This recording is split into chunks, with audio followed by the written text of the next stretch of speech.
Welcome to another Red Dead 2 online video. In this video today, we will be covering tricks and tips to improve your PvP gaming in Red Dead Online. Now, the first thing you want to do is open up the options and go down to settings. Once you do that, go into controls. Now, there's a few things you can change in the controls to make PvP much easier. This is only a preference, so if you don't want to do it, you don't have to do it, but this will benefit your PvP in my opinion. At targeting on lock-on mode on foot, you have a selection where you can pick wide, normal, narrow, free aim, and this will be basically how you will be targeting your enemy. So I like to pick wide because wide actually it targets the enemy in a wide angle. I have been using normal, but wide is pretty good in some of the PvP modes, so wide is very good. I recommend putting wide. As you see, aim assist, strength on foot is at the max. These are my settings, but you don't have to do the same, but you can if you want. Aim assist strength is at the max, and this is very important, this one here, the third person controls. So I have standard FPS, and the reason is because you want to be able to use your left analog stick for jogging and sprinting. So by making this change, you'll be able to enable X as crouch, so you'll be able to crouch when you tap X instead of tapping it to sprint, and this will actually help your fingers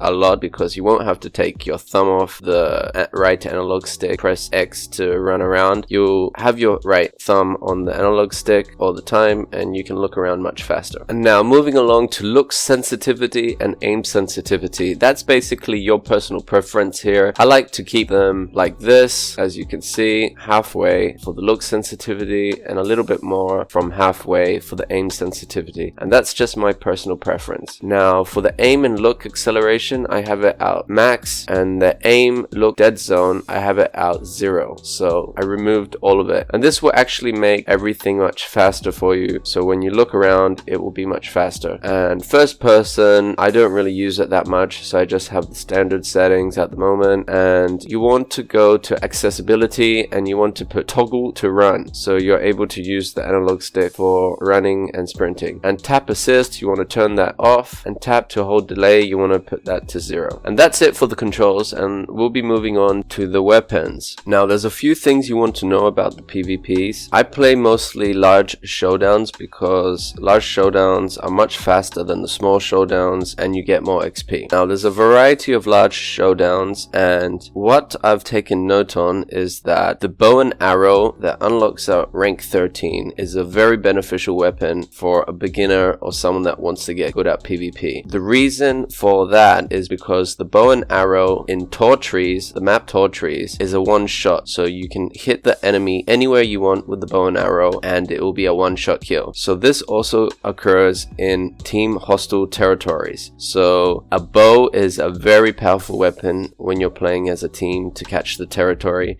because it's a one-shot. Now the bow and arrow is not a one-shot in Tumbleweed, St. Denis stocks, and the other maps. You will have to take note that it's only for tall trees and for the team hostile territories. So just have that in mind. I'm talking about the weapons now, and that's one weapon that will benefit your gameplay as a beginner or in general. I still use the bow and arrow, and I'm over 100. That's how good it is. I'm not sure if they will make an update and change this. It might be a glitch and it's overpowered, but it might just be that's how the game is. Now when you first start off, you'll start off with the cabin repeater, and it's not the best rifle. You might think, should I upgrade this rifle, wait a bit and buy a better rifle, and then start upgrading, spending my money on that rifle? I think spending your money on a different rifle will benefit you, as this rifle, I don't use it personally. Maybe it is a good rifle, but I'm not using it, and I don't think it's the best option. It's just the basic one you get in the beginning. So what rifle should you be using? That's personally your preference again, but for me, I'm using the Springfield rifle. It unlocks at rank 38, I believe. I'm not sure, it might unlock a bit earlier, but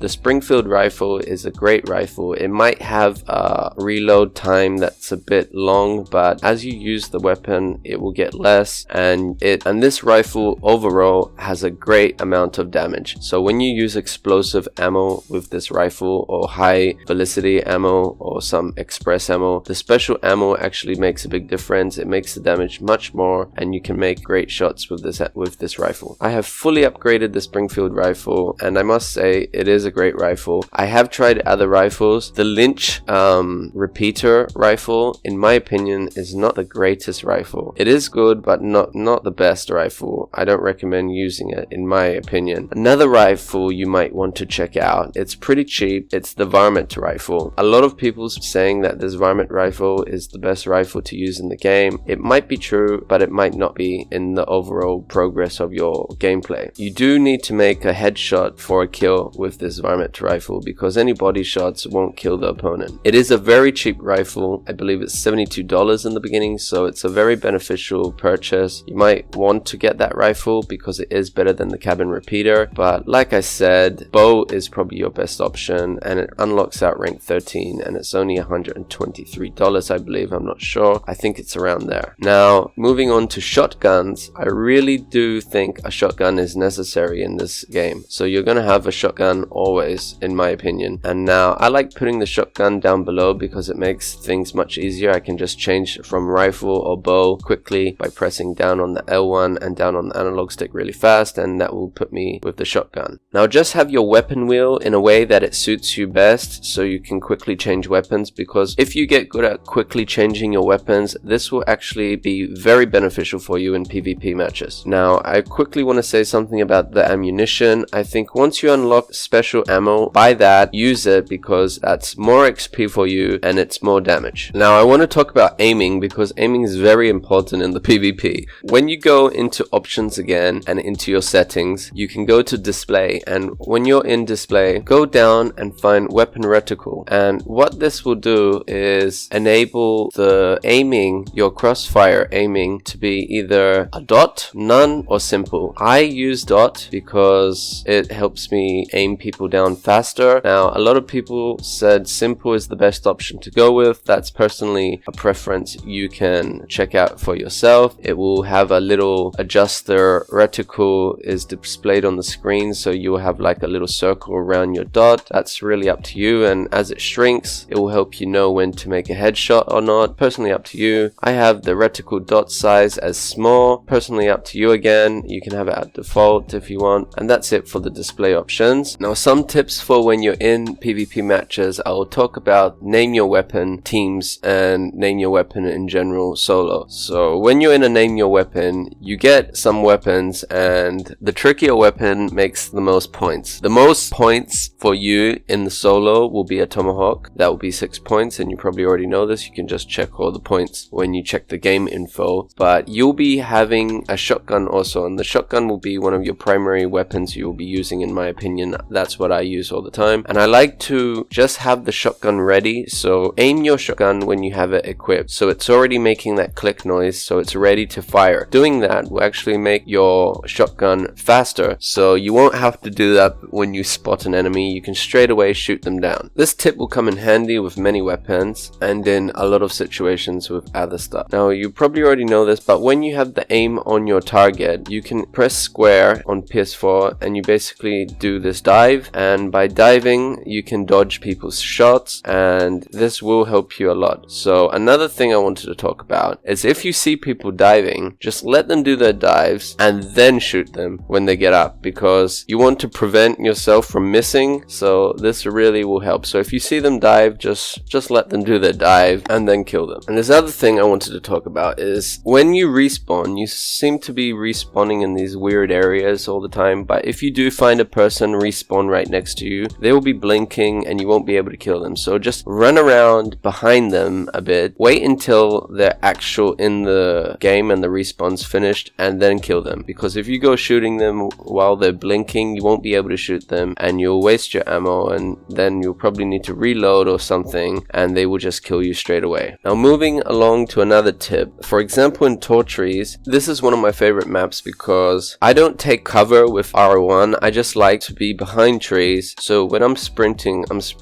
behind trees, so I make myself not visible by having a tree behind me and a tree in front of me, and then moving quickly when I see the target and shooting them down. So that, take in mind that you don't have to necessarily press R1 if you're on PS4 to take cover, because you kind of get stuck in the animation and it will actually make things more difficult. You want to be fast with your shots and you want to dodge the other person. So don't be in sight. Don't run in straight lines is another thing. Don't do that. Try and do a little bit of a zigzag maneuvers around the trees, and just use obstacles in your advantage to take cover instead of pressing R1 to actually get behind them and get stuck in the animation. And the final thing I'll talk about is something to do with the aiming, because this video has already been quite long. Is basically when you have someone aimed, you want to do a headshot. That's the main thing you want to do. So by pressing just a little slightly when you have the body already aimed, it will be like right on the chest, the dots. So if you just